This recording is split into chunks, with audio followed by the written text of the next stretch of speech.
Hey everybody, welcome to the weekly news recap for the 1st to the 7th of April 2024. Right, updates. So this week, Yellow Brick Games announced their newest game, or their first game, as it turns out, Eternal Strands. Eternal Strands is a action-adventure thing that is supposed to be from Mike Laidlaw, who is the creator of Dragon Age, who left BioWare to found Yellow Brick Games, as well as a bunch of former Ubisoft veterans who also similarly left Ubisoft to join this team. Gotta say, I'm a little disappointed, to be honest, because it kind of just looks like Fortnite. Anyway, there's some interesting things to look at. Mostly it's the being able to climb on enemies, a la Shadow of the Colossus, or Dragon's Dogma, I suppose, if you're more into that now.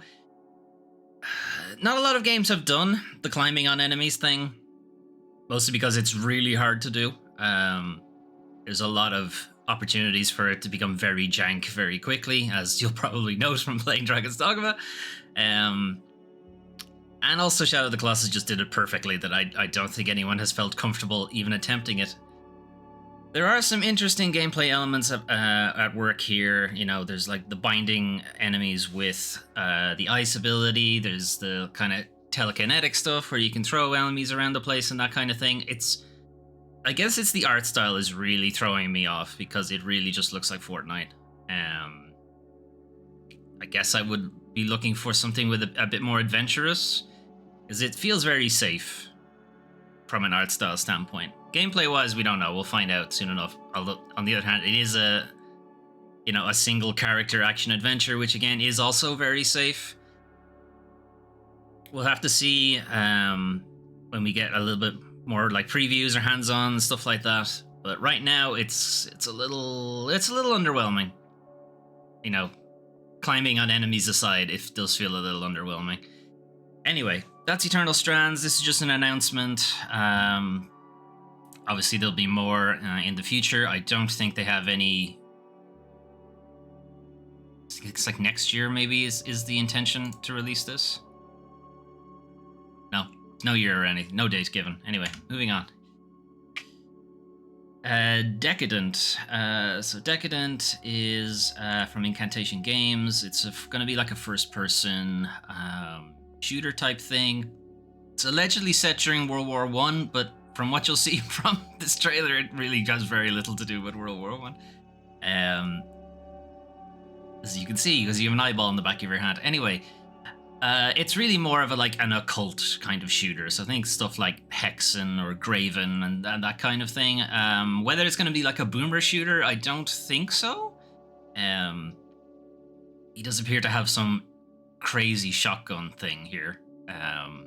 That both has a regular firing thing and also has some kind of magical element to it.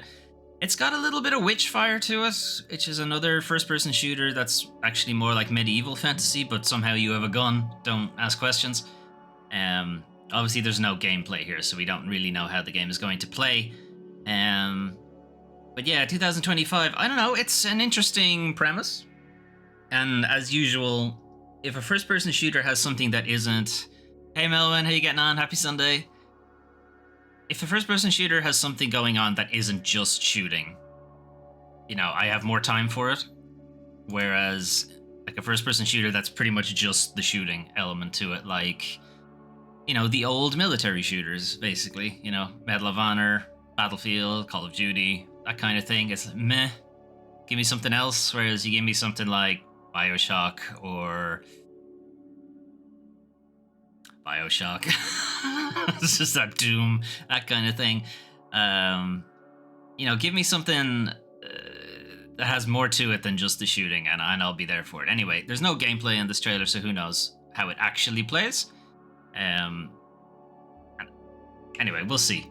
It's got an interesting approach, anyway. Alright, Tales of Kanzera, Zhao, and Dave the Diver will be on PlayStation Plus. So they are going to be releasing... Well, Tales of Kanzera Zhao will be releasing day one into PlayStation Plus, which will be sometime later in the month than usual, so the 23rd of April. If you are subscribed to either the extra or the premium tier, you'll have access to Tales of Gonzera's which is a pretty decent Metroidvania. We played a bit of it during the Steam Next Fest. And then Dave the Diver is leaving, or not leaving Xbox necessarily, but going multi-platform from PC and Xbox, and it's going to be joining, I think it's already on the Switch, and then it'll be joining PlayStation in the middle of the month, 16th of April. And when it does, again, if you are subscribed to either extra or premium tiers, you'll have access to Dave the Diver, which is a pretty well-received indie, in quotes. It's not really an indie game, but anyway, it's been well-received. Your free games for Epic this week, the Outer Worlds Spacer's Choice Edition, which has actually been on the Epic free tier before. Yeah, I'll finally play it, Dave the Diver, exactly. Even has a Godzilla crossover that doesn't make sense, but it's there. You can play it, I suppose. The Outer Worlds Spacer's Choice Edition is the Outer Worlds with all of its DLC on top. When Spacer's Choice was initially released, it was not in a great state. I believe there have been a number of patches since, and it's now, how it was supposed to be. Anyway, the Outer Worlds is not to be confused with the Outer Wilds. I think it's that it's just Outer Wilds. It's not the Outer Wilds. I have to try to remember how to differentiate them. It's from Obsidian, and it is basically Fallout without the Fallout IP, because Obsidian don't own it, but it has a lot of that kind of humor to it. It has that kind of old-time sci-fi retro stuff going on, like it's the 50s, but somehow also the future kind of thing. It's really good. I haven't played any of the DLC, but I mean, Obsidian don't really make bad DLC, so I'm inclined to think it's probably pretty good. I've been waiting for Spacer's Choice Edition to be stable, and hopefully it is at this point. Also, Thief, or Tforf, depending on how you want to look at it. This was kind of a soft reboot of the Thief series. It was a launch title for the PS4. This is from Crystal Dynamics, the people who make the newer Deus Ex games, so Human Revolution, Mankind Divided. So this was between Human Revolution and Mankind Divided. Fans of Thief don't like it because it's just not a Thief game, really. It's kind of a Deus Ex game more than anything else, which obviously makes sense because those were the games they were making. I think if you took the Thief IP away from it, it would be a lot better received.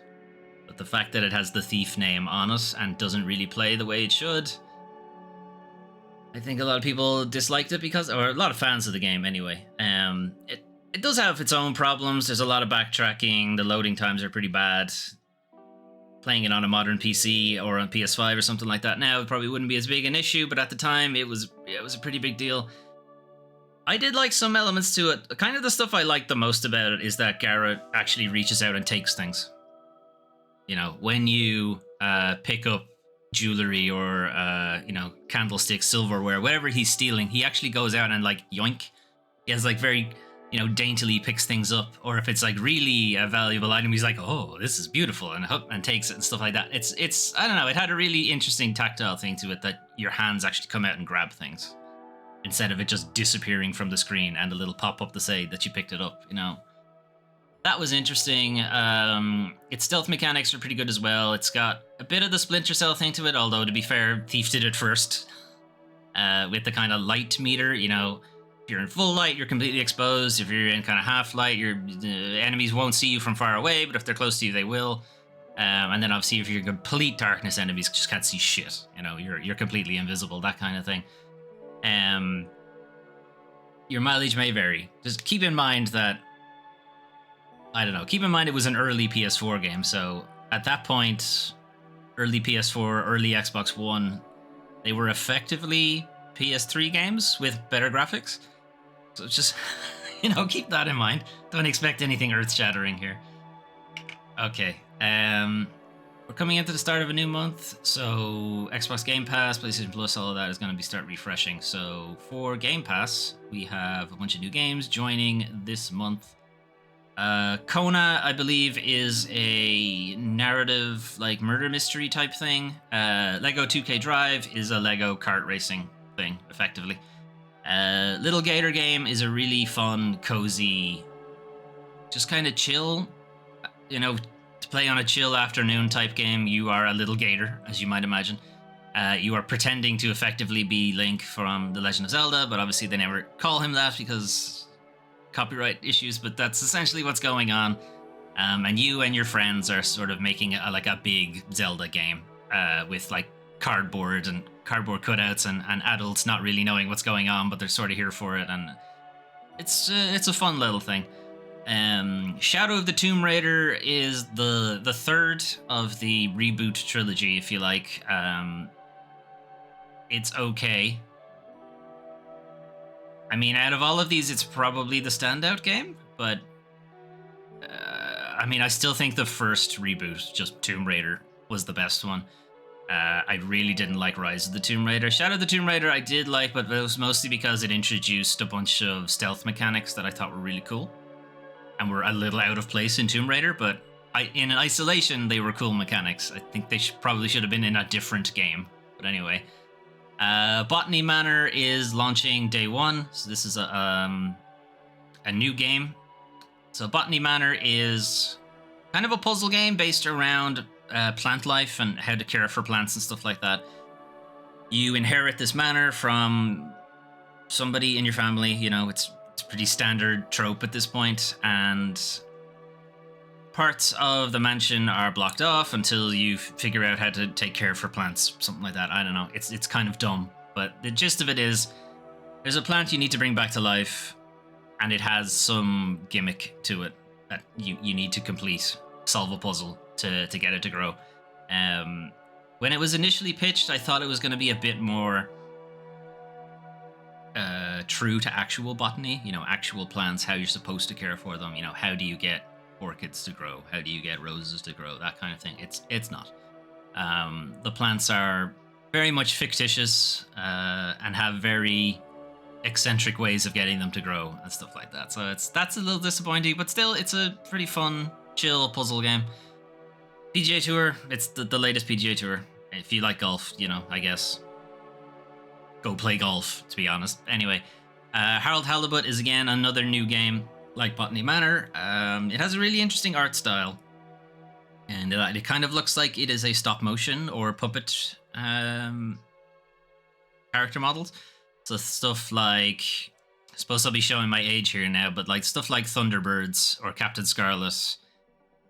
I have a feeling literally nobody knows what those are now at this point, but they were old TV shows for kids that were done through puppetry. It's expensive to play golf in real life. Is it? You just get a stick and jump the fence into a golf plane and just smack the ball as hard as you can. There you go. Or just dig a hole in the local park. Now you got golf. No, it's true. Golf is a ridiculously expensive game to play. Anyway, yeah. So it's got that kind of weird puppet,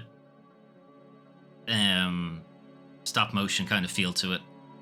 Maybe Team America might be a bit closer. Maybe people might know what Team America is instead. That is also a puppetry type thing. So the story I'm not 100% sure about. I think it's like first contact with an alien species, and Harold is sort of given the task of effectively being the liaison between the two species, and Harold is very much a guy who just doesn't want to do that. So it's, I don't know, I feel like it's got maybe a Monkey Island vibe to it, but again, I haven't seen actual dialogue or stuff from the game. I've seen gameplay, but I haven't got a vibe for, what kind of tone it takes. Anyway, so that's Game Pass. Is Kona what I thought it was? Because now I'm actually not sure. Where's Kona? Okay, great. Conveniently, it's the only one they don't actually mention. Oh no, wait, there it is. Oh, it's returning to Game Pass, so it's been there before. Strange blizzard ravages. Step into the shoes of a detective to explore the village, investigate surreal events, battle the elements to survive and shit. Okay, it does feel like it's a... Yeah. I think it's like a murder mystery detective thing. I think there's a VR version of it as well. Anyway, moving on. So, new releases this week. Buckshot Roulette is available on PC through Steam. Buckshot Roulette has a lot of Inscription vibe to it. I'm not sure if it has the same narrative focus. I think it's more of like a roguelike kind of thing. But as you might imagine, Buckshot Roulette is Russian roulette with a shotgun, and you might be thinking, how the fuck do you play Russian roulette with a shotgun? It's like, there's no randomness to it. You're gonna get shot no matter what. Yeah, kinda. So there's a lot of like different items you get started with. These items can do various different things, like bind your opponent's hands, or force them to take a shot, or lots of different things. Maybe the shell itself is a blank, that kind of thing. Or you can optionally just shoot your opponent instead, or you know, take the shot yourself, knowing that it's a blank, or that kind of thing. A lot of it has to do with keeping track of the state of the gun right now. You know, how many shells are in it, what type of shells are in it, what order do the shells appear in, and all that kind of stuff. What items you have available to you, what items your opponent has available to them, that kind of thing. Again, I don't know if it's going to go the full, you know, very strong narrative focus that Inscription had. But either way, it is a very dumb idea, and I'm kind of interested to see how it plays. Anyway, that is Buckshot Roulette on PC. Then we have Content Warning. That's kind of been... maybe some of your favorite streamers have been playing it this week, I don't know. It was launched earlier this week, 2nd of April, for free. So if you're very quick, you were able to get it, but it was only free for the one day. So if you missed it, you know, you gotta pay for it. It's about a tenner. It's still pretty cheap.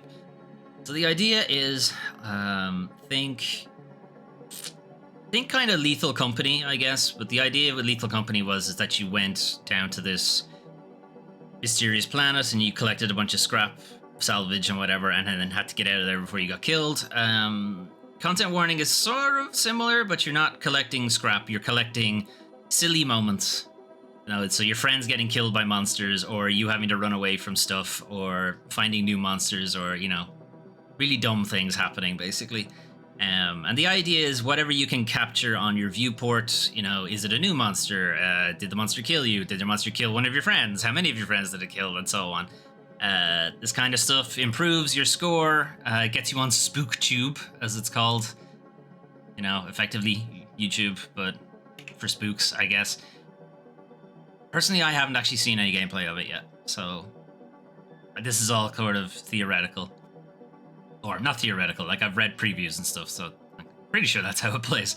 It's a really funny, silly idea, and we are actually starting to see a couple of games that have this sort of reality TV premise to it. So we have Content Warning is one. There's also The Crush House that was announced this week as well. I don't have a trailer for, because I honestly have no interest in the game. But it's also a reality game show premise to it, in that you're just filming NPCs doing things.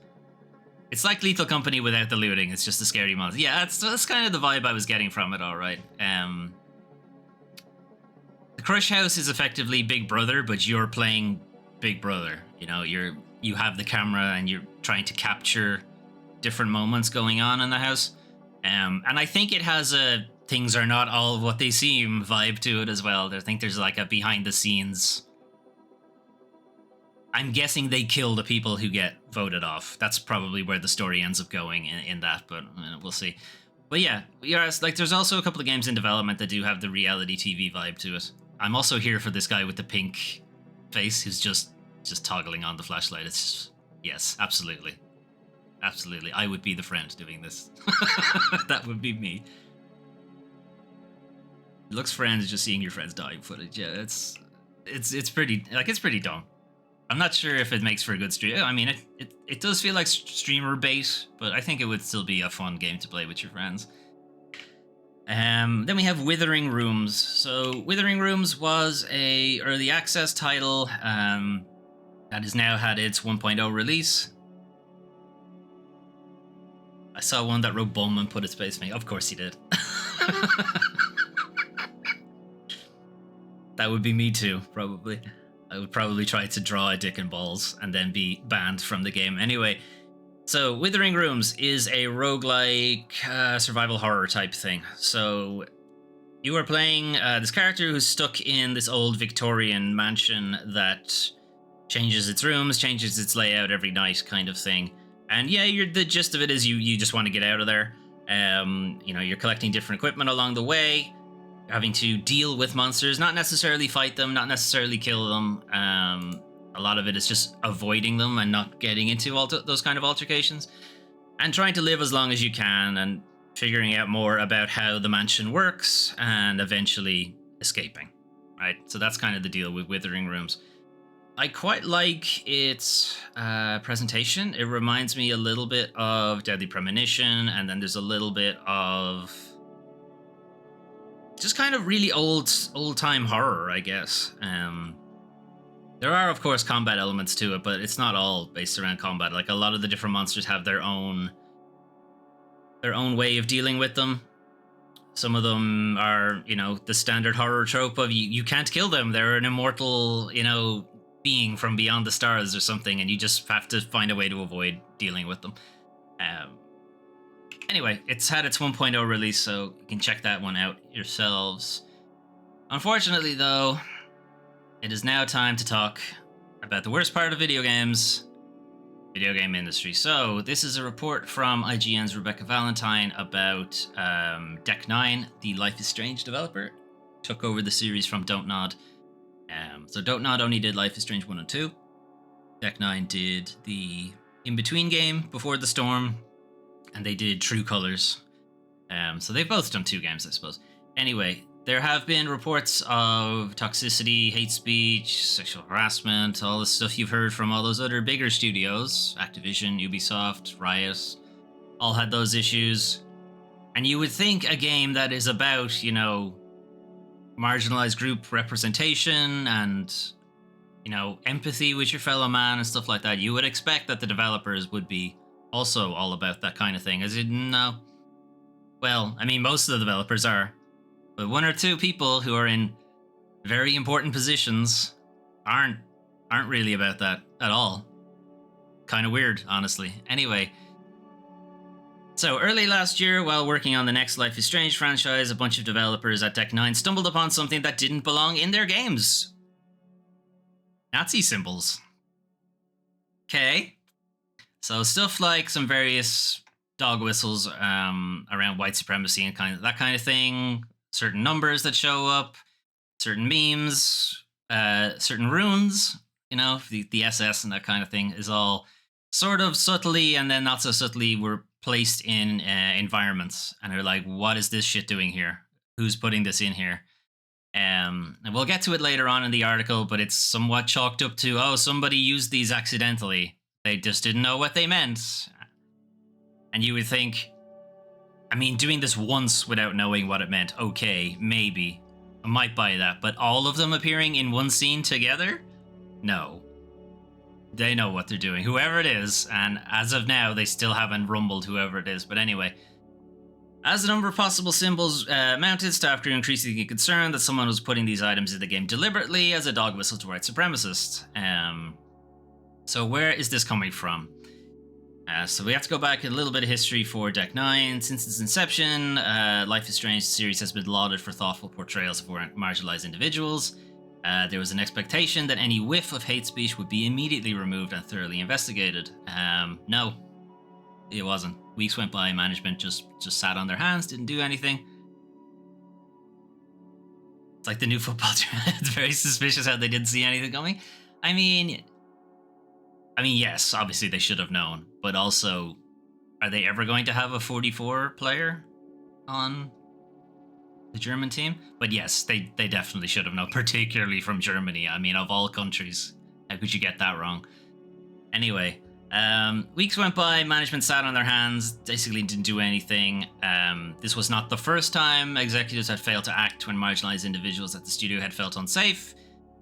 So again, going back into Deck 9's history, Deck 9's management has long let a toxic work culture fester at the studio. Deck 9 leadership is facing growing internal discontent from those harmed by its inaction. and it struggles to reconcile the values that the games promote with the culture in which those games are made.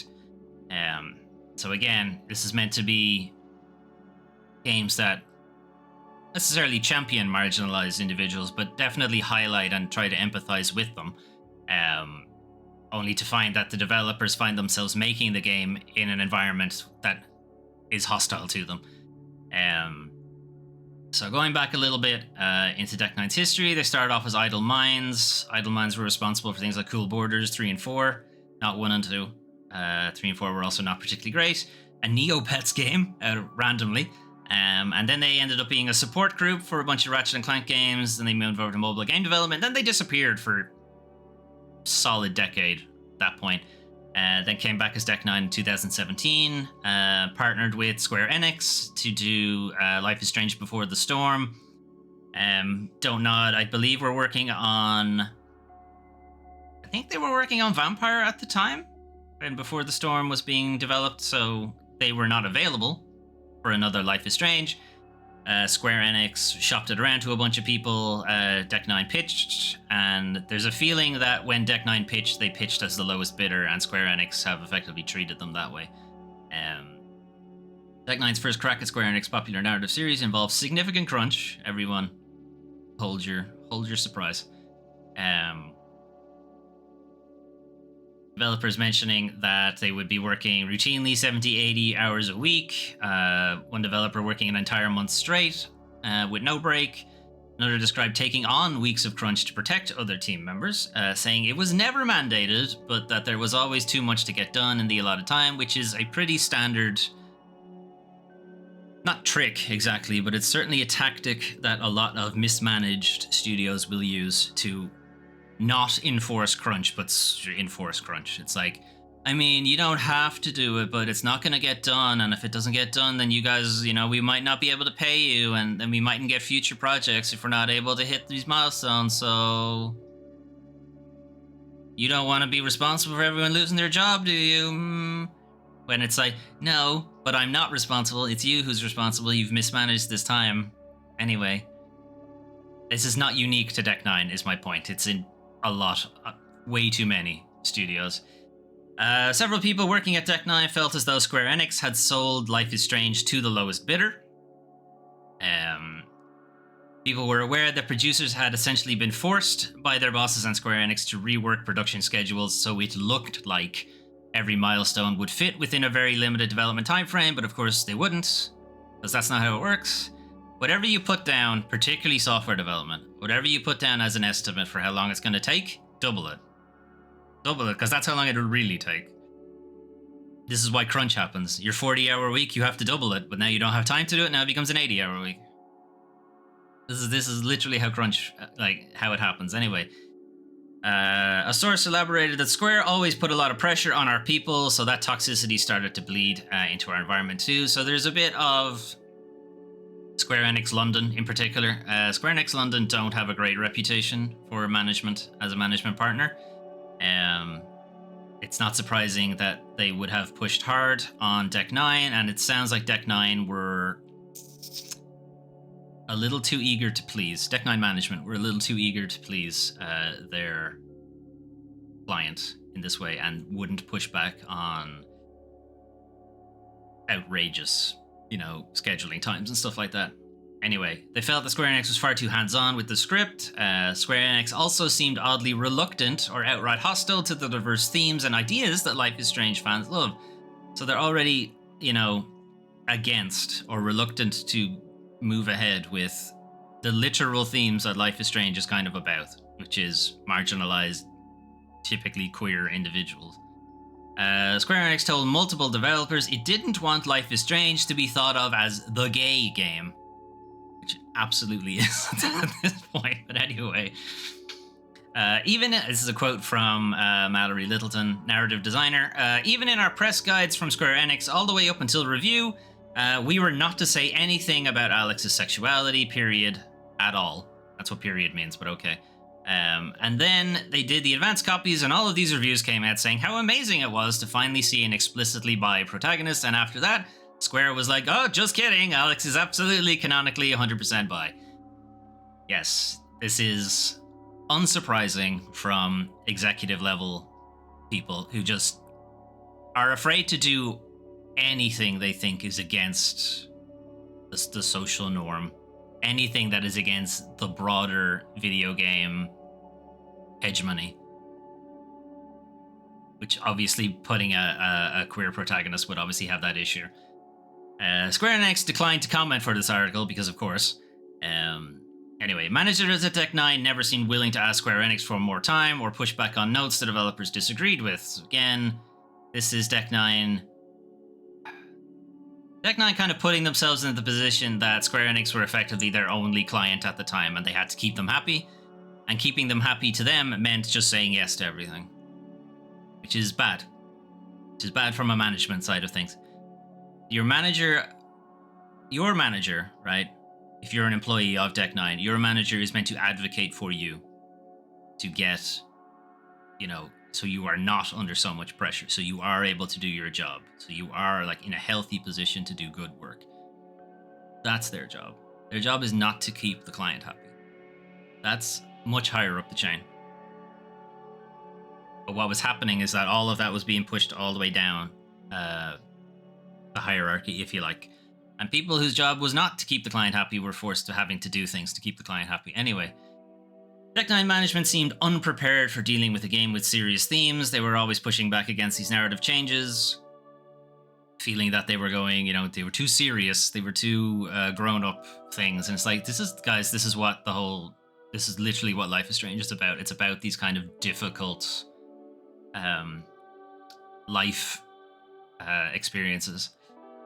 Anyway, alongside complaints of low pay, difficulty getting promotions, and crunch, a lot of other shit was going on at the studio. So there's sexual harassment, bullying, transphobia, other toxic work culture stuff. A lot of multiple individuals corroborated, but a lot of people just cited one person responsible, which we'll get to in a second. Anyway, multiple people remembered a senior programmer who frequently made sexist remarks and crude jokes with both racial and sexual overtones. One person recalled him repeatedly harassing a young female producer. He also frequently screamed and swore at other junior programmers. People who brought this up to upper management were like, this guy's, is making this terrible to work here. He needs to go. They didn't move him. They instead just, they fought to keep this programmer despite numerous reports. And instead of, doing something about the screaming or whatever, they just moved him to a different part of the office. So the screaming was less audible. That's okay, great. Good job, guys. Anyway, every woman I spoke to for this piece had at least one story of being treated poorly or harassed during her time there. You would have expected the people who make Life is Strange that this would be a comfortable, safe place for this kind of work, and it's also has this stuff going on. Not that you should be expecting it anywhere. You absolutely should not be expecting it anywhere, in any workplace, this kind of stuff. But you have come to expect that the very corporatized publishers. We say this in the video game industry. This is obviously everywhere. This isn't isolated to the video game industry. This is this is a video game focused channel, so that's what I'm going to focus on, that industry, but this is everywhere.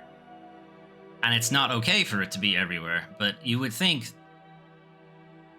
a developer that focuses on these kind of issues would not have these kind of issues at its own company. Anyway, this is from Madeline Tate, who's a former producer at Deck 9. Every promotion where a woman got promoted took a team effort, everyone suggesting them, sending emails, both men and women, dozens just trying to get them promoted, which is ridiculous. Can you think in your company, can you pick out a bunch of people who would, no problem, just, send emails to their manager highlighting you for a promotion over these kind of things? I mean, I can think of people, if I reached out to them and asked them to do it, they would. Yeah, maybe. But, just off the top of their head, no. Anyway, Deck 9's myriad issues impacted a number of departments and teams at the studio. The narrative team was particularly impacted, which is ridiculous. Again, if you would think any team would be above this kind of thing, it would be the people responsible for putting the themes in the game. But no, this team was subjected to things like sexism, harassment, bullying, transphobia, microaggressions, alienation, and so on and so forth. But a lot of this can be attributed to just one person, the lead narrative director, and eventual CCO, Zach Garris. So when Zach Garris joined Deck 9 in 2016, just before the Storm development would have kicked off in earnest, he quickly endeared himself to Deck 9's executives. Clearly, he was trying to ingratiate himself and get himself higher up the food chain. Garris then began forming close relationships with a number of younger women, often in situations where he had some sort of mentorship. Of course, because the power imbalance and they can't say no, or feel like they can't say no. Other power over them, including at least one of the women on his team. There's a lot of anecdotes here of him love bombing women who would just join the team. He'd be inviting people over for lunch, dinner, movies, that kind of thing at his own house. He would then go off the personal conversations, texting people after work, texting women after work who worked on the team. There's a story here of him walking someone to their car, and she would be trying to say goodbye, but he'd be just stand there, preventing the door from being closed, just talking. But you're obviously going to find it difficult to just shove your boss out of the way and close the door, particularly somebody who could easily fire you or get you fired or make life difficult at the job that you like to do. Anyway, that kind of thing. Obviously, when people brought this up, nothing happened. Anyway, multiple women who experienced this behavior from Garris described a pervasive feeling of being unable to tell him no when he crossed personal boundaries due to his status at the studio.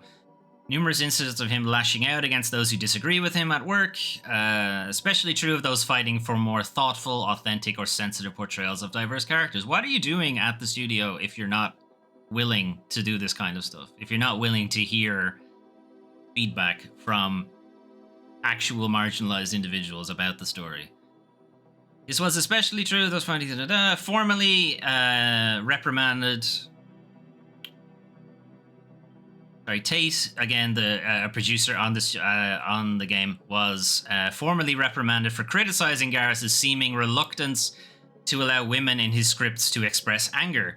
So he was, no, women can't be angry. They don't get angry. We shouldn't put that in the story. They're just nice and fluffy and fun and friendly, always, forever and ever and ever.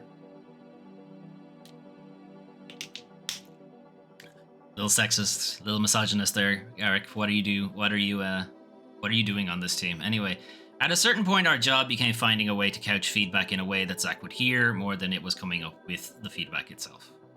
So that's very much a toxic manager situation in that you're now managing. Yeah, yes, we are. Of course, I've definitely never seen anger coming from Melwin ever. Anyway,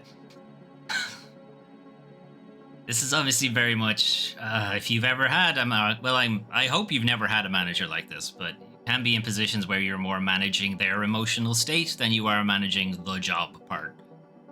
Just giving them feedback, just giving them the status of what you're working on. Instead, you're having to think, how do I word this in a way where he won't just explode at me? That kind of thing.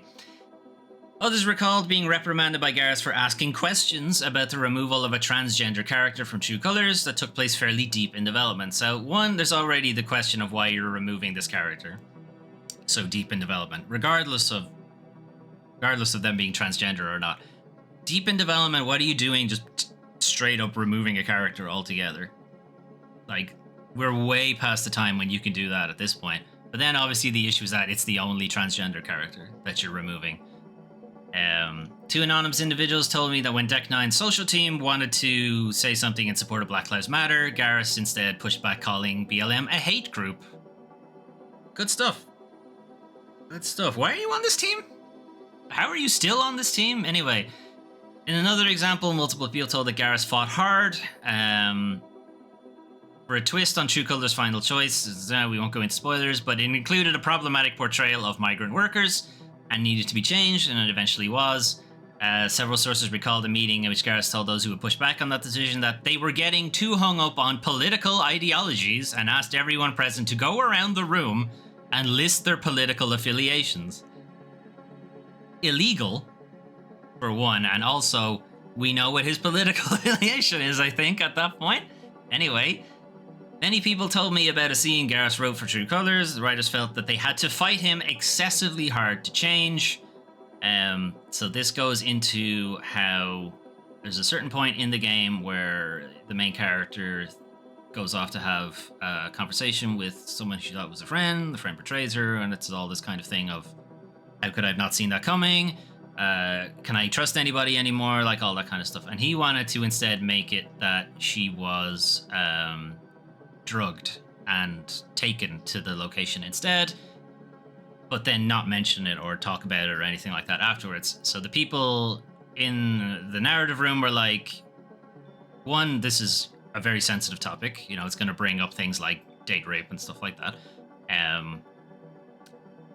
Some of the narrative team had personal experience with it in the first place, and they felt that adding this into the story and then not giving it room for the character to talk about it or deal with it or anything like that was, you know, really bad, it's really insensitive, and they had to fight him about it. It took a 3-hour meeting in the writer's room and one of the writers sharing an extremely personal story to get Zach to agree to get to cut the content out. They did eventually, but it's clear he was very much against doing it. Gareth suggesting that this pushback was only occurring because he was making a game about a woman and that he wouldn't have to deal with this if he was making a game about Nathan Drake. Which is the typical, you know, oh, you're only talking about this because if it was a man, you'd be fine with it. Blah, blah, blah. Which, I mean, there are arguments when that's true, but I really don't think this is the case here. Plus, also, you're well aware you're making a game about a woman at this point. Like, this is way deep into development. And anyway, a game about Nathan Drake would be very different. You'd just be shooting everybody. Moving on. The theme of the game is meant to be empathy, the power of empathy, but he didn't really have any of his own. He would talk about how he felt so empathetic to people, but he genuinely seemed so repelled by any experience he couldn't personally identify with. Yeah. I know that person, all right. If someone talked about their lived experience as a marginalized individual, his response was always, is that true? I'd be curious. Well, not curious exactly. I'm pretty sure I know already, but I would be curious what tone "is that true" was delivered in. Was it genuine curiosity, or was it probing to see if you were lying, or assuming you were lying? I feel like it was the latter. Anyway, so again, the producer went to HR repeatedly about Gareth's behavior during his time there, but was simply encouraged to just see things from his point of view. Cool. Thanks, that's really gonna help the situation. Appreciate it. Gareth had been instructed by HR to stop talking to young women, or stop taking young women out to dinners. He did not. He kept doing it. Tech9 implemented a new anonymous performance evaluation tool, and the employees there thought, okay, this is an opportunity for us to actually say something about him. You know, with the protection that this is an anonymous performance thing. Of course, everyone shat on Gareth because he has absolutely earned it at this point.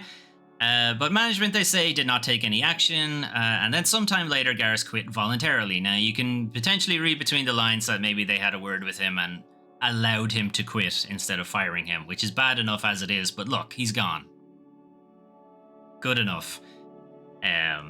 However, as True Colors was coming to an end, they were looking to expand its portfolio, looking to get different stories, pitch to different people, and so on and so forth. One story they felt was struggling, and management pitched the idea of bringing Gareth back to fix it, which resulted in a massive shitstorm with the rest of the team saying, absolutely not, they do not want him back ever. What are you doing? When the company CEO and CFO persisted in arguing that they needed Gareth, multiple writers handed in their resignations. Eventually, management did relent and Gareth did not return, but it took people having to just outright quit on the spot to get them to see how much this would tank morale at the company. That's just how out of touch upper management were with what was going on in the studio. At the time, Garrus was working with Telltale Games. Telltale came back to IGN to sort of say that they were not aware of any concerns about Zach prior to his hire. They didn't know about any of this kind of stuff, which would suggest that if he asked for a reference from Deck 9, Deck 9 management didn't mention any of this stuff. Anyway, they also pitched that the idea, because COVID-19 was happening, it became common for employees to meet at one another's homes. No, it wouldn't have been common. Guys, come on. COVID. Literally what they said was stay away from everybody. And you'd think they would meet in each other's homes? Would you willingly invite potential COVID into your house? No. Anyway, we can say that during this time with Telltale, Zach was fine. So, I don't know.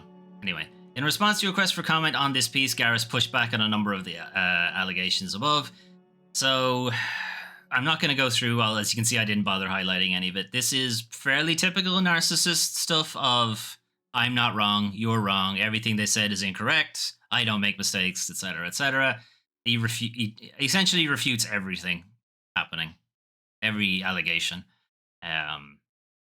Obviously, with not being there at the time, you have to take a both sides approach, but this is fairly typical narcissist stuff. I'm still kind of agree, and also multiple people came forward with these allegations. There's not too many people pushing back against him. It's just him. So, anyway, moving on. All right, so getting back to the unintentional hate speech part.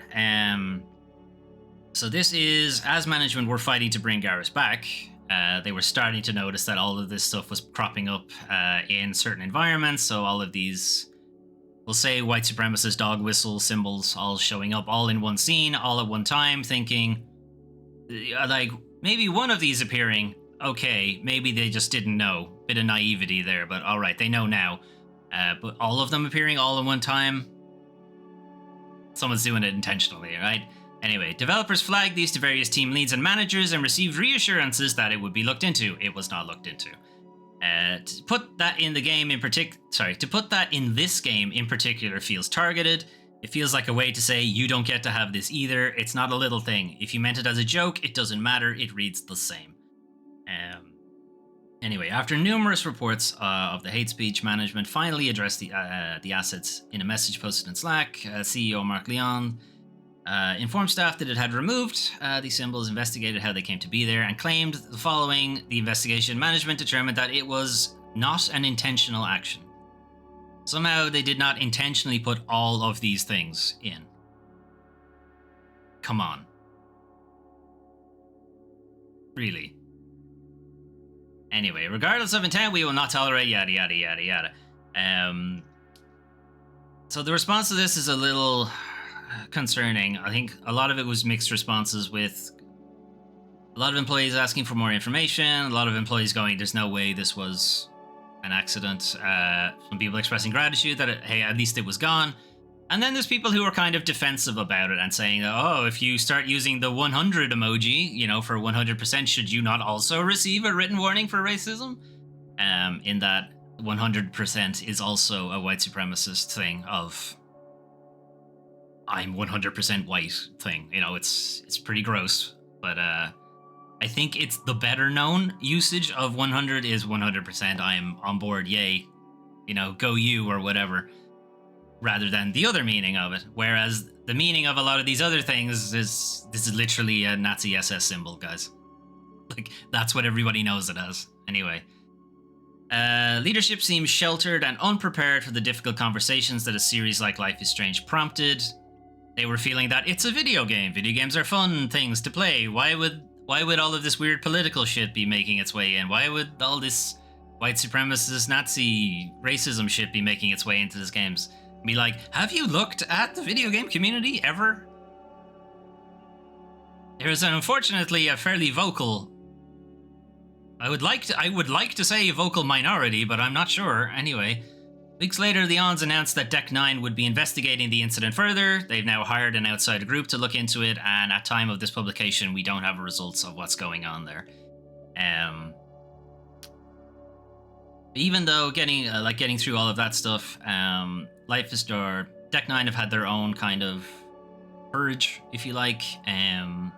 They definitely didn't avoid the layoffs of 2022, 2023, 2024. So they've lost already a lot of people. It's potential they've lost all of those, the people, whoever was responsible for putting that stuff in the game in the first place. This is Deck Nine's own response to it, where they're it's a lot of corporate nonsense. I'm not going to bother going into it. But yeah, it's in one way kind of shocking that even a developer that would be best known for these kind of empathetic portrayals of people, that they would have to develop their game in an environment that was the complete opposite of that, is shocking but not surprising, I guess, is the way to put it. It's an amazing place to work. Yeah, I know, exactly. You speak up and then you get fired out of it. I wonder now who they actually did keep, considering management were so reluctant to look into any of that kind of stuff. But I don't know. We'll find out with Life is Strange 4 or whatever it ends up being called, or whatever they're working on now. Anyway, moving on. We're not done with horrible shit. Anyway, Roblox studio boss. Children making money on the platform isn't exploitation. Okay. Right, so this is from an interview given by one of the Roblox PR people during GDC, the last couple of weeks. So Roblox, if you're somehow unfamiliar with Roblox, it is a live service platform where people can create their own games, and people can then play those games that people have created. You get this sort of community of people jumping from different games to other games, playing them to collect Robux. It's in-game currency, and they use that to buy cosmetics and a bunch of other stuff, that kind of thing. So, yeah, I don't know. It's really popular with kids because it's free, and it's a lot of different games, a lot of stimulation, and that kind of thing. There was a documentary, investigative journalist thing done by People Make Games in 2021. It's very good video about it. I did talk about it during the weekly news recap at the time. I'd encourage you to check it out. It's over on. I encourage you to check out anything from People Make Games. To be honest, they're a very good channel. But over on YouTube, check them out. People Make Games, PMG. Anyway, Roblox boasts a monthly player number of over 200 million, which is close to double Steam in general. Right, so it's a lot of kids really playing Roblox. Not just kids, but for the vast majority, it's kids. Roblox is exploiting young developers. This is from People Make Games in 2021. Roblox is exploiting young developers on the platform, with many of those developers under the age of 18. The accusation then involved a system of paying developers. So this is kind of the crux of how it's exploitative. Paying developers a fraction of their in-game earnings via Roblox's in-game currency, Robux. So you don't get paid in, money. You get paid in Robux. Company bucks. Company script is another way to look at it. Look up company script. Look up the history of that and why it's a bad thing. It keeps you indentured to the company. That's why it's a bad thing. Anyway, Roblox also selling those Robux at a much higher price than it actually buys them at. So the conversion rate, if you're going from cash money to Robux, it's, what is it? $350 for 1,000 Robux right now, dollars. But if you want to do it the other way around, it's $12.50. No, I did that the other way around. $12.50 for 1,000 Robux. But 1,000 Robux converts to only $3.50 if you convert it out. So you're getting paid for whatever work you did in Robux. And you're like, I can't pay my rent with Robux, so I need to convert this to cash. You are getting a quarter of what it's actually worth. Or they've inflated the price of it for people who have to buy the Robux by 400%. Whatever way you want to look at it. Either way, there's something wrong here. The fact that they get paid in Robux at all is kind of bullshit, but whatever. That was kind of the crux of People Make Games' argument, was that why is there such a mismatch here? Anyway, Roblox issued a statement to Eurogamer at the time, speaking in general terms, that there had been growth in the total amount of money earned by its creators.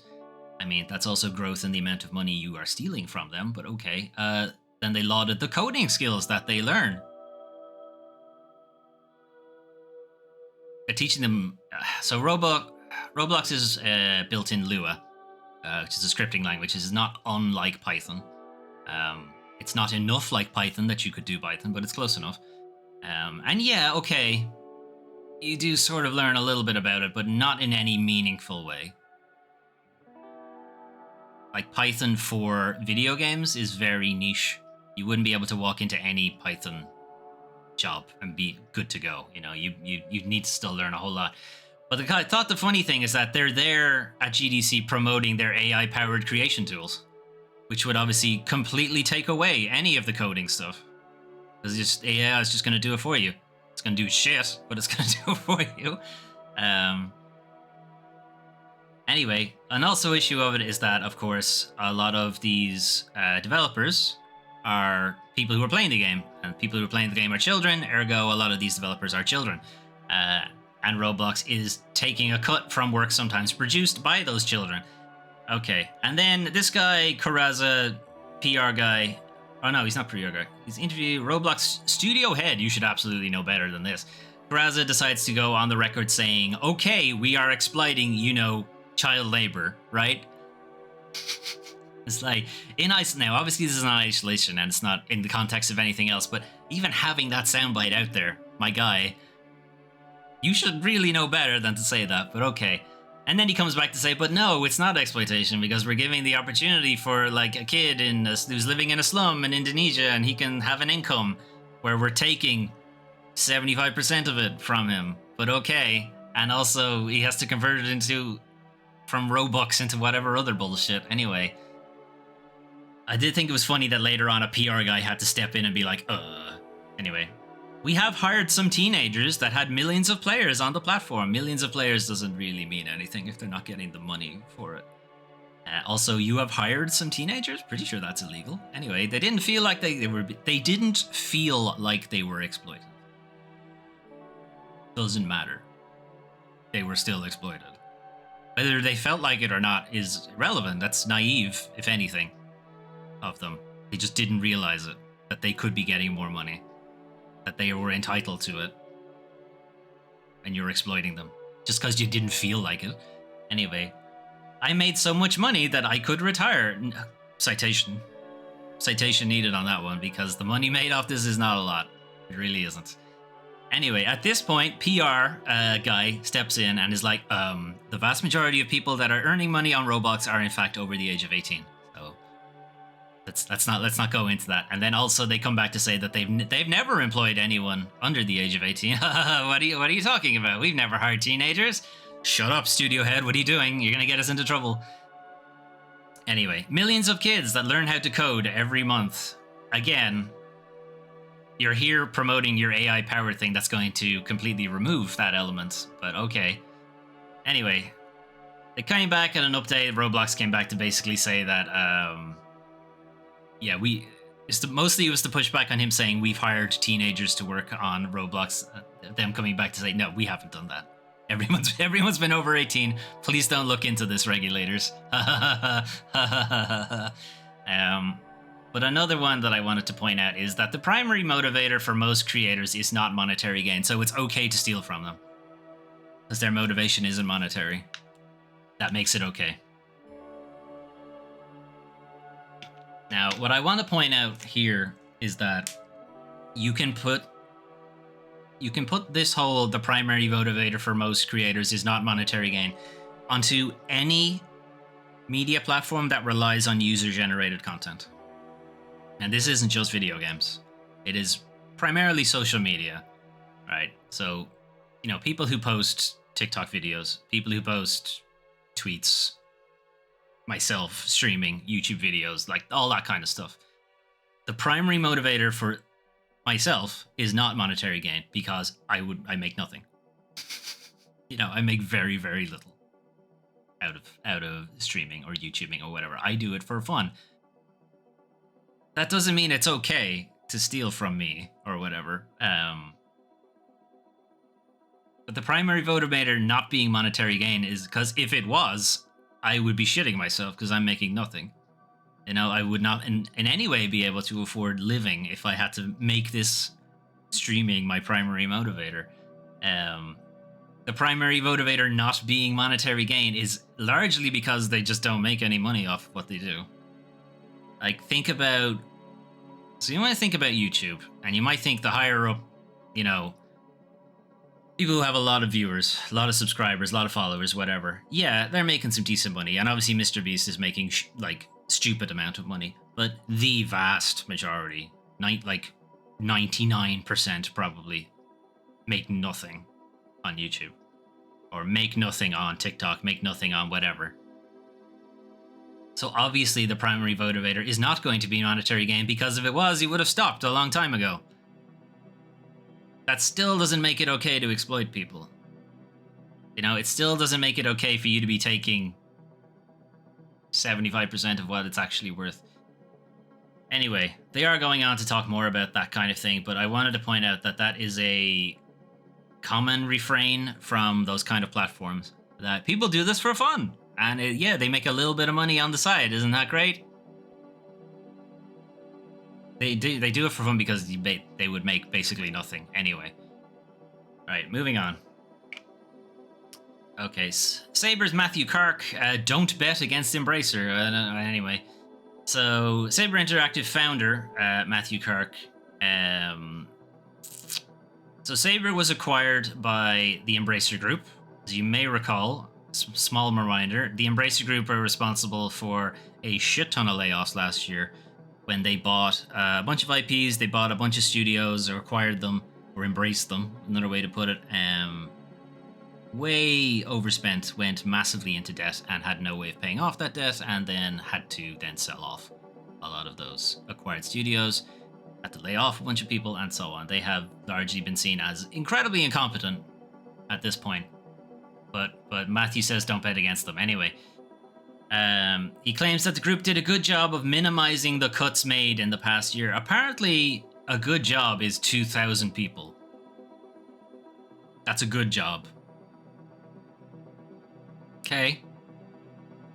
Anyway, and he goes in to talk about Lars Wingeford, the CEO of Embracer, and first he was maligned for actually being wealthy, legitimate. Nobody should have that much money. He was sitting on a considerable sum for a single individual. Then he was maligned for the fact that the Embracer shares haven't really held up over the past year. Again, legitimate. He's been shown to have been kind of incompetent leading the company, going for way too many acquisitions, not keeping an eye on the actual cash flow of the company, and then jumping in on that Saudi Arabia Savvy Group fund, the $2 billion thing that fell through, and then going massively into debt afterwards. In fact, they dropped significantly and precipitously, and I think it actually dropped more on a relative basis than almost anybody else, primarily because it seems to be a company these days that everyone likes to pick on. We're picking on it because they're emblematic of the problem in the video game industry. They are very much the quintessential private equity guy, doesn't know what they're doing, buys video game company, fucking ruins it. Anyway, in my mind, nobody has been guided by more of a sense of fairness and reasonableness than Lars. Really. Nobody. Nobody has been guided by more of a sense of fairness and reasonableness. Who have you met? Are you exclusively just talking to Bobby Kotick and Jeff Bezos, and that's it? He doesn't talk to anybody else. Anyway, the process that we've had to go through to terminate studios it's been killer. It's been killer for us. Yeah, I'll bet. You know who else it's been killer for? Probably the people you laid off, dickhead. Anyway, he says us because formerly when Saber was acquired by Embracer, that meant he had a position on the board. He was effectively Embracer at that time as well. Kark adds that the fact Embracer grew so big within just a few short years meant that it also had to act just as quickly when it came to staff reductions. Did it? Did it have to act quickly? Could it not have taken its time? Did it have to do that? Maybe you grew too big, and you think the CEO is someone you shouldn't pick on. Okay. Embracer assembled some of the greatest assets in the history of the industry, and they still have retained a tremendous number of them. Assets. Assets he's talking about here is the IP, specifically. Not the people who made the IP, no. They got fucked over. But they at least kept the Tomb Raider name, the Deus Ex name, Lord of the Rings, Dead Island, that kind of thing. Anyway, moving on. Taking on the role of interim chief operating officer at Embracer shortly after the group announced it was restructuring. So he has a little bit of a stake in the game. He almost certainly has acquired shares of Embracer as part of the merger. So you're gonna have to take his, backing of the Embracer group with a little bit of he has a financial interest in this kind of thing. I wouldn't necessarily think he believes a lot of what he's saying, but anyway. I thought this was particularly telling, though. So what was going on with why Embracer went so massively into debt? Because I was actually unaware of this. I was unaware this was the factor that caused them to go into debt. I was aware that this was a big buy for them. I didn't quite get the timing, I suppose, but this kind of puts it into light. Anyway, the acquisition of French tabletop specialist Asmodee in 2021 was another key factor. 2.75 billion euro. It was one of the most expensive purchases Embracer had made, and the 9th it had announced that year. The deal pushed Embracer Group into debt for the first time, says Kirk. So I think people were unaware that was when they went into debt. Not before that, not after that. It was this purchase is what pushed them into debt. 2.75 billion. That wouldn't even if they had gotten the Saudi Arabian Prince Bonesaw investment, that was only $2 billion. That wouldn't have made up for it. They would still have been in debt by almost 100 million at that point. Anyway, I wouldn't say the company had an inability to go out and raise capital at the share price, but a reluctance to do that, because why would you want to dilute the value of your shares? Why would you want to do that? And those of your shareholders by raising capital at a super low price. Why would you want to do that? Maybe to keep people in their job. Maybe that's why you do it. But no, gotta think of the shareholder. Anyway, there was a reluctance to do that to as great a degree as possible, and that meant ultimately that cuts needed to be made. Yeah, they needed to be made, guys. Can't possibly have the shareholder lose like a single cent. No, you guys gotta lose your jobs instead. God forbid. Think of the shareholder, you guys. But this is even better one. So this is after the deal with the Savvy Group falls through. They don't get their $2 billion, and now they are, financially heavily in debt at this point. But he says the company didn't really need that deal. You may. Oh my God. He just said it. He just came out and said it. You just tanked a lot of people's lives, and you absolutely did not need to do it. I mean, I knew they didn't need to do it, but they actually came out and like somebody in there at the time knew that this was not required, and they did it anyway. Anyway, he does finally say something that I actually agree with. I blame being a publicly traded company for some of the woes that Embracer has. Now, I would change some to all. Yes. Absolutely. You're beholden to the stock market. And for some reason, you seem to think that's a legal requirement and not just an ethical one. And that you can replace that with a moral argument instead. Anyway, moving on before I get too angry. 60% of playtime in 2023 went to 6-year-olds or older games, new data shows. Now, this adds a bit of a caveat, because they claim that they're 6-year-old games, but those 6-year-old games are Fortnite, which changes a lot. League of Legends, which changes and updates itself a lot. It's a little bit Ship of Theseus kind of thing. If the game changes enough over time, is it still the same game? Yes, I guess, because it has the same name, but whatever. So a game industry report from Newzoo highlighting that the PC and console market grew by 2.6% in 2023. Do keep that in mind. There were a bunch of layoffs because it didn't grow enough. Not that it didn't grow at all, just that it didn't grow enough. Gamers spent more and more time in a smaller list of older games like Fortnite, League of Legends, and Grand Theft Auto, and a bunch of other ones. So Newzoo's data shows that the top 10 games on each platform, and then these are ranked by their monthly active users, which isn't a great way to rank a game. Because this will almost certainly favor live services over your standard single product game, which should probably be measured in purchases instead of anything else. But anyway, Obviously, the live service games are going to be filled with old established titles because no developer has the patience to develop a live service and wait for it to mature. They want Fortnite money right away. And if they don't get it, they just shut down the live service game. So obviously, it's going to be the ones who are already there. It's going to be the ones that are already established. And this report just highlights that. Just points it out that if you're not going to wait for it to actually mature or give it a chance to mature, then of course it's not going to be there in a year, 2 years time, whatever. Unsurprisingly, Fortnite took the crown on all platforms across everything. You can see here, Fortnite is at the top on PC, PlayStation, Xbox, and Switch. It's not even a contest. After that on PC is Roblox, and then Minecraft. Again, there's a lot of free-to-play games there. Fortnite is free, Roblox is free, Minecraft has a free edition. I think Counter-Strike has a free mode as well, I'm not sure. But anyway, there's a lot of free-to-play games there. Fortnite, again, top for PlayStation, then Grand Theft Auto 5. That's a lot of people playing Grand Theft Auto Online. So they're not actually playing the single-player thing.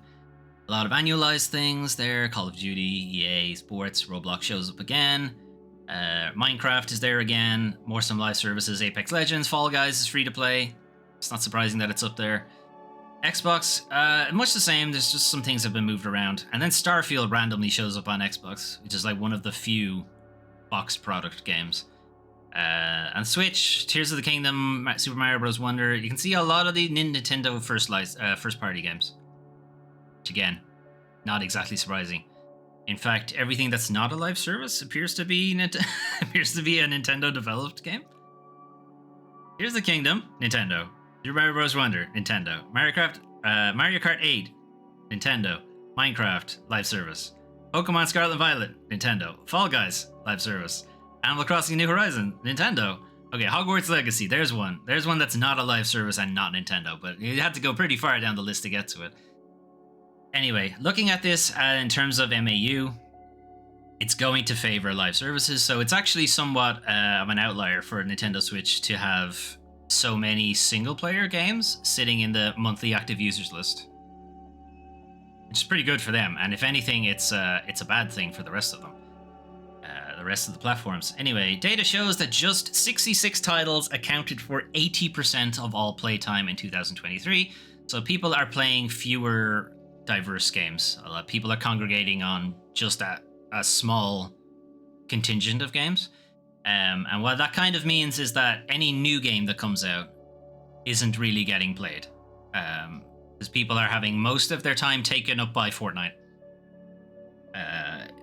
You'll see this a lot in people who play live service games, in that the way that they are created and the way that they are conditioned to play the game is that they have to log in every day to get their login bonus. Then they got to do their daily quest thing to keep that going. And they have whatever monthly thing is going on, the battle pass or what have you. That's time. It's just lots and lots of time invested in that game, where it almost becomes your second part-time job. And at that point, you don't have time for other games. You know? You don't have time to play whatever the newest thing is. Baldur's Gate 3, Diablo 4 is what they point out here. Those were some of the bigger ones that would have required a lot of time from people. And it's, you're not going to see that lots of people spent a lot of time playing Hi-Fi Rush or whatever, because it's a short game. Or a lot of people played Resident Evil 4 Remake. Again, compared to these games, Baldur's Gate, Diablo, Tears of the Kingdom, whatever, it's not a long game.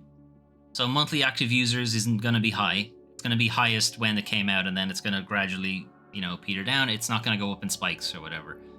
Fortnite will be flat, but high all the time. Unless there's a new season, then it'll probably spike. It'll probably spike at when new seasons start and stuff like that. But anyway, it's something to take, with certain things in mind, in that the report was done based on monthly active users, which is already favoring live service stuff. But it's important to note that developers and publishers also read these reports and may not realize that it has these caveats, and they go, oh, Fortnite makes a lot of money, we should make a Fortnite. And that is literally what's happening. That is why you are seeing all of these studios pivoting to live service shit. And then not having the patience to let it mature. And then also not realizing that they're already spending all of their time in Fortnite. How are they going to spend their time in your game? and your game is not as mature as Fortnite, so it feels like less of an investment, and they already know from experience that you shut down your live services too fast, so why would they bother? Right. Even Tekken 8 has a battle pass now. Players aren't happy, so continuing with the live service infects everything. So this was during a Tekken Talk live special where they were talking up the next season of Tekken 8, which is going to bring back Eddie Gordo and a bunch of other stuff. They announced the Tekken Fight Pass, which is definitely a battle pass thing. It's, you know, get your cosmetics and whatever boosts and all that kind of shit. But the comments from people have been largely negative. This is a far cry from being consumer friendly. Another person said they were disappointed that Tekken was adding a battle pass and an in-game item shop after launch. This is people who have already bought the game, saw that it doesn't have in-game microtransaction shite. They're like, okay, good, great. I'm glad they don't have that because I was getting sick of it and it's honestly kind of off-putting. And then they kind of pull the rug out from under you and like, lol, we just did that to get you in and now we're going to start hitting you with the microtransaction stuff. Anyway, battle passes are for free-to-play games, not for paid titles. Again, to point out, Tekken 8 is not a free-to-play game. It costs $70. That's its lowest cost. If you want to get the deluxe edition and so on, got to add $10, $20 on top of that. A lot of people pointing out that it's scummy, it's dumb for many reasons, I don't know what to think, and so on. A lot of people being annoyed or worried that... So the Tekken franchise, probably since Tekken 6, maybe, has gone pretty heavy into character customization. You can make characters that look completely different to their, we'll say, canonical look.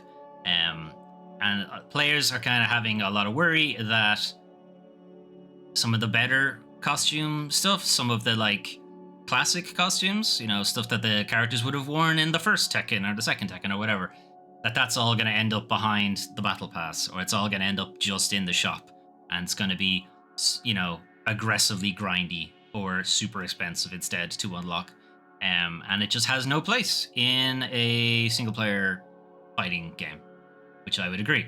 But Tekken aren't the only people doing it. Street Fighter's doing it as well, Mortal Kombat is doing it as well. It's not surprising for Warner Brothers to pull this shit for Mortal Kombat, because Warner Brothers are the worst for this kind of thing. Absolutely, by far. They don't get enough shit for what they do for these microtransactions, just trying to steal all of your money. Capcom, we've already seen, have been coming under fire for doing this. I do feel that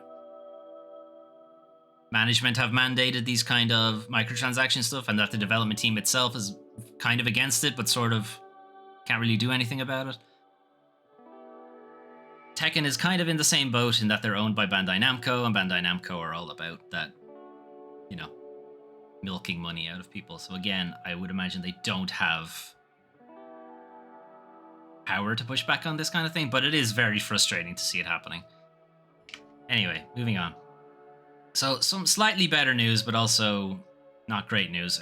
Stop Killing Games hopes to petition regulators to stop developers from shutting down their games. So this comes kind of on the crux of Ubisoft shutting down The Crew at the end of last month, which effectively makes the game completely unplayable because it was an online-only racing thing. So if you bought it, you can't play it anymore.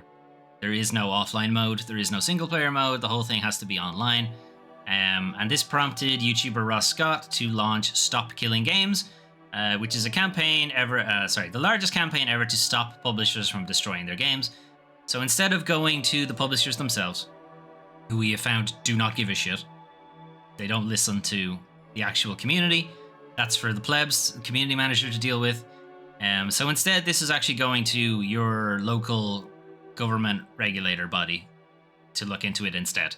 An increasing number of video games are sold as goods, but designed to be completely unplayable for everyone as soon as support ends.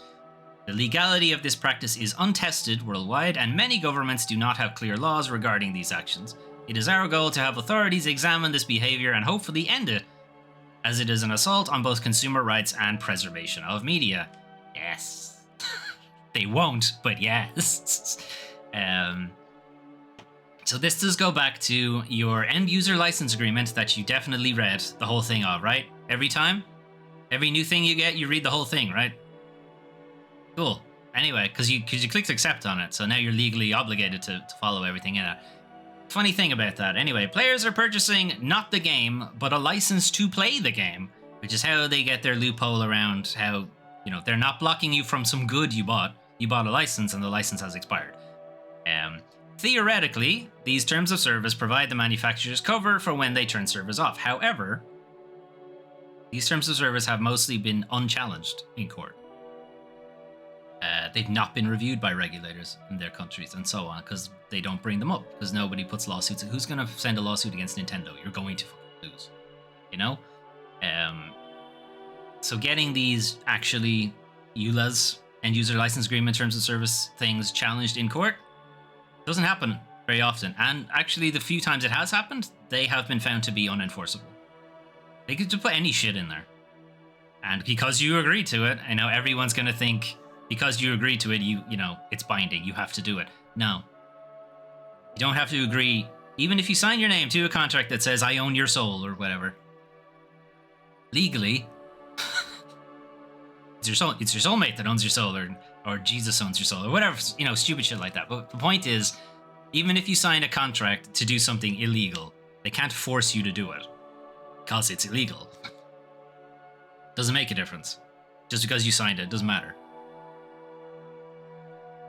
If you sign a contract that says I'm your slave for the next 20 years, it's like, no, slavery is legal.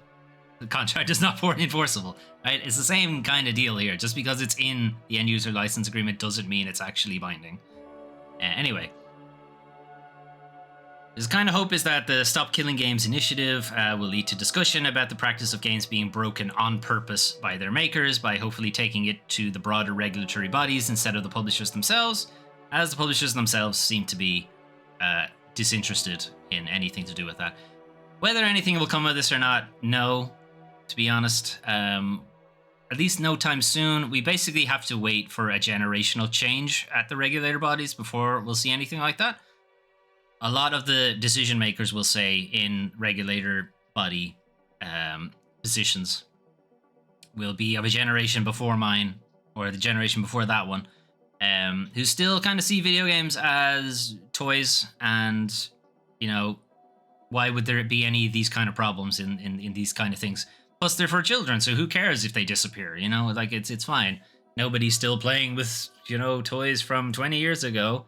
Don't look at eBay for how expensive it is to buy a He-Man these days. Anyway, yeah, we're gonna have to wait for effectively some parts of Gen X, we'll say, and then Millennial, Gen Y, Gen Z to eventually make their way into positions where they can actually enforce these changes. That's a good while off, and we're gonna lose a lot of games along the way, is kind of the problem. Anyway, moving on. So, what's going on in the greater community? So Bloodborne Kart is no longer Bloodborne Kart. It is now Nightmare Kart, but it is going to make its way onto PC in May. So you may recall Bloodborne Kart was shown off as a sort of PS1 kind of demake of Bloodborne, which was already made. There was already a Bloodborne PlayStation 1 version made by the same developer. And then as kind of an April Fool's joke, they put out a trailer of what if there was Bloodborne Karts, and then said, you know what, that's kind of funny, let's do it anyway. And they were all set to release that at the end of January of this year until Sony said, hey, yeah, no. Don't do that. Thanks.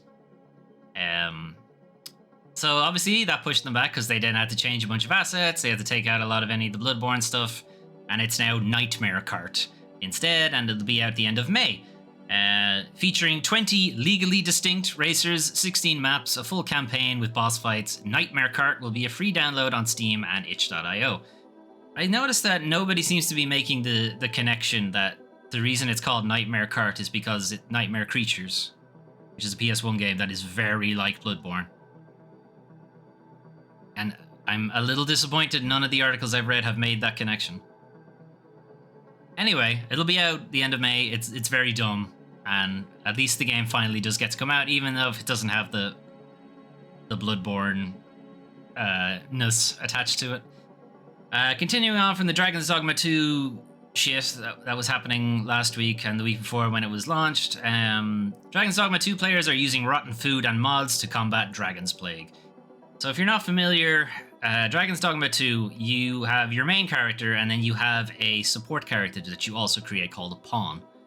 And that pawn can be hired by other players to flesh out the rest of their team. So you have a team of 4. You have your character, you have your created pawn, and then you have 2 more that are hired from other players. So other players' pawns. And there is a mechanic in the game called Dragon's Plague, where your pawn will gradually deteriorate over time and eventually go nuts and kill everybody in a local area. And when I mean everybody, I mean everybody. That includes quest givers and people who are important to the story and all of that kind of stuff, and can somewhat lock you out of the end of the game if you let it go too far and you'll have to restart. I think this is very funny, to be honest. I just think it's hilarious. But obviously a lot of people are like, but that's ruining a lot of my progress. And like, yeah, fine, that is also fair, but still, I think it's funny. Honestly, I think you should just be able to turn it off. But anyway, whatever. People are getting around it by either using mods to just strip it out entirely, or using mods to give you a way to cure people that is easy enough to do. There is a way to cure your pawn of Dragon's Plague. In the regular game, in the stock game, you have to kill them. You have to kill them and then resurrect them, basically. That's the only way to get rid of Dragon's Plague. And the way people have been doing it is just picking them up and throwing them in the sea, because it's the fastest way to do it, which again is also hilarious. I mean, come on, this is really, really stupid and really, really funny. But the other way people have been doing it is basically when they hire your pawn and they find that your pawn has Dragon's Plague, to make sure that you are aware of it, because it's not obvious. It's kind of subtle. You really do have to be paying attention to know that they have it. They're instead they're sending the character back with rotten food as an inventory item to sort of highlight that, hey, check that this pawn has Dragon's Plague, and if it does, could you do something about it, because you're infecting everybody else's pawn by doing this. Because that's how the Dragon's Plague propagates, is that if you hire a pawn with Dragon's Plague, they'll infect your pawn. And then if your pawn gets hired, they'll infect it, and so on, and it spreads. So this is a way for the community at large to sort of try to suppress the spread of Dragon's Plague, which is, it's really interesting. It's not something that's in the game, kind of.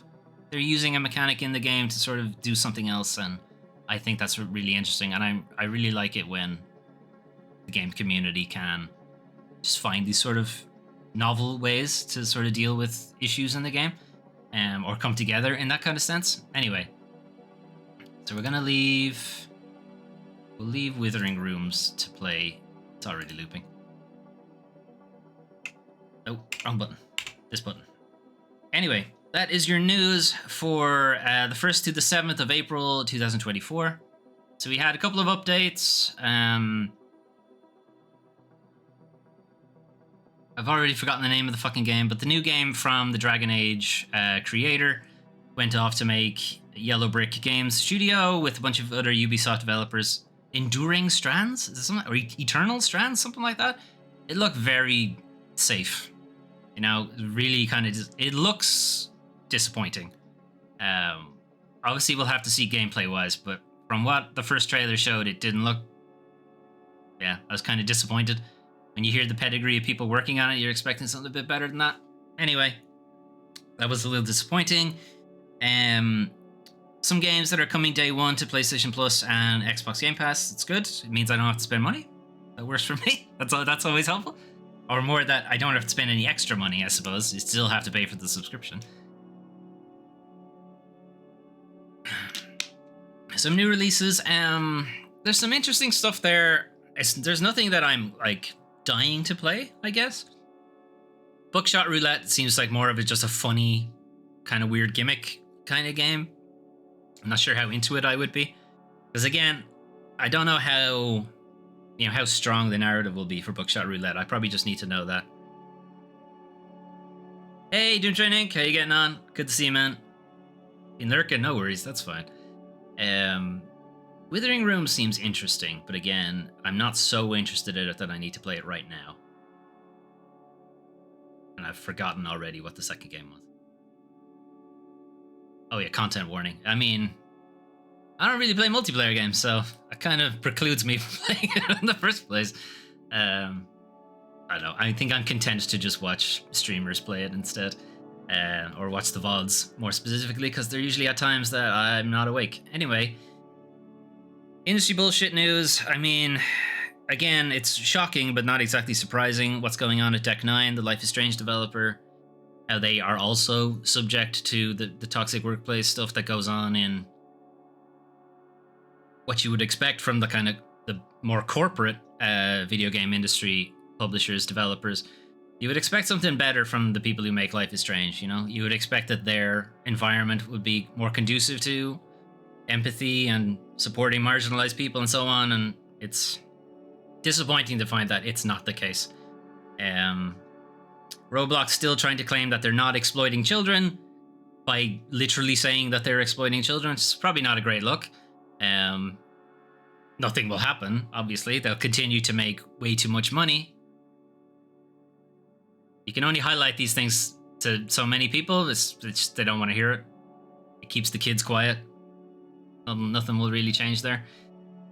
And the Stop Killing Games initiative, like, I do hope it goes somewhere, but like the reality is the regulator bodies in most countries are more focused on, you know, film, TV, that kind of thing. They're not really focused on what's going on with video games, consumer protections around that, and that kind of thing.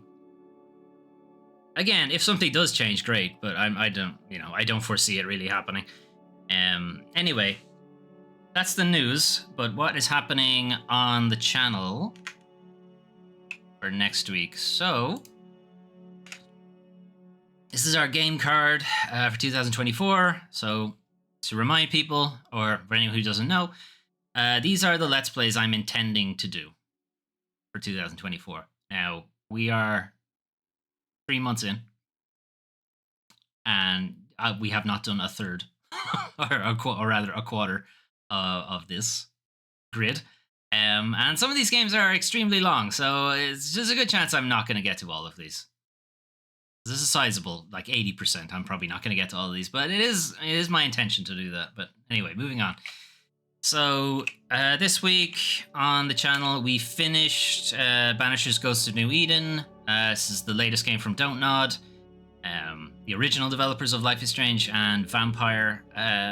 So this is effectively Ghostbusters, but the 17th century, kind of. I enjoyed it for the most part. It is a solid 8 out of 10 kind of game. There are definitely some problems with it. Combat does become a little one note after a while. There's a little too much side content. The big wall of games. That is exactly what that game card is. The story is really well done, which is again, these are the people who made the original and Life is Strange.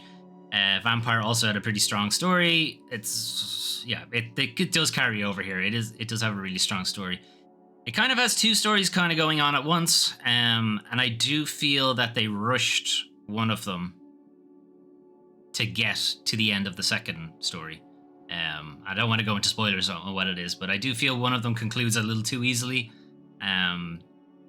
just so they could get to the more emotional story, we'll say. But overall, it's decent. There is a second ending, a second playthrough that I can do. I won't be streaming it because this is a long-ass game, and most of the game is going to be pretty much the exact same. So I'll do that in my own time at some point when I get around to it. I'll play through it again and get the other ending and see if my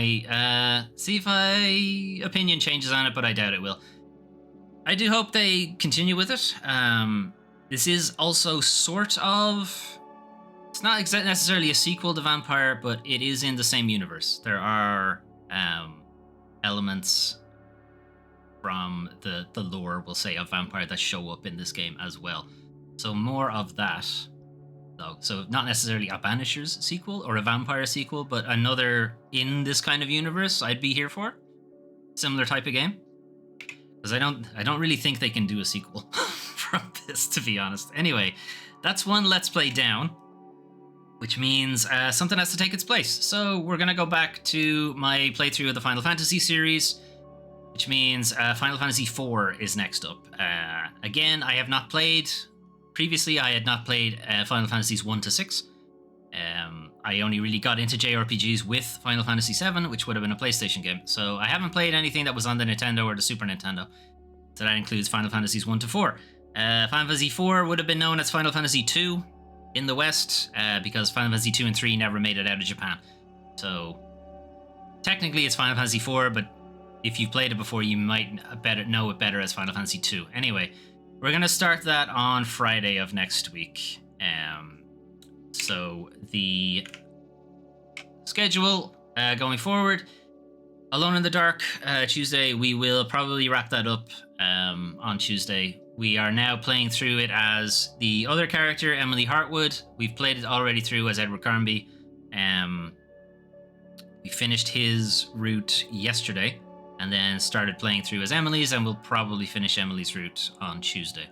Wednesday, there's probably not going to be a stream. I'm going to look to see if I can get people together, and we're going to play some D&D instead on Wednesday. If it turns out that doesn't go ahead, then yes, I will have a stream, but for now, placeholder, there won't be a stream. Thursday, we were meant to play Monster Hunter last week, but turns out I hadn't got it installed. And the game is like 100 gigs, so it's not like I was going to be able to download it in time. So this Thursday, we'll play Monster Hunter instead. And since Banishers is done, we have our new Let's Play, so we're going to do Final Fantasy IV on Friday and Saturday. And then we'll be back around to the weekly news recap, which is what you're watching right now. Right, that's it from me for today. Thanks for keeping me company, and especially thanks to Melwyn and Doomtrain Inc. for hanging out in the chat with me as well. It's appreciated. If you want to catch up on any of those Let's Plays I mentioned or previous entries in the weekly news, I don't know why you'd want to do that, but whatever. You can find that over on YouTube, youtube.com/Doomtrain5. And if you're watching on YouTube, you can watch live and hang out in the chat with Melwyn and Doomtrain Inc. And others. Usually not, but sometimes. Over on twitch.tv/Doomtrain5. Right. I'm going to head off. Have a good rest of your day, and see you on Tuesday. Bye-bye.